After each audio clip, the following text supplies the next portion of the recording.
The teacher asked her students to make a list of 7 natural wonders of the world.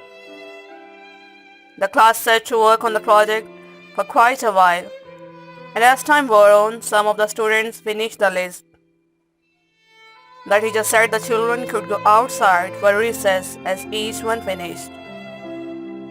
Eventually, one little girl was still at her desk writing. Then she smiled, wrote something, and jumped up joyfully, announcing that she was done and skipped happily out to the play with the others.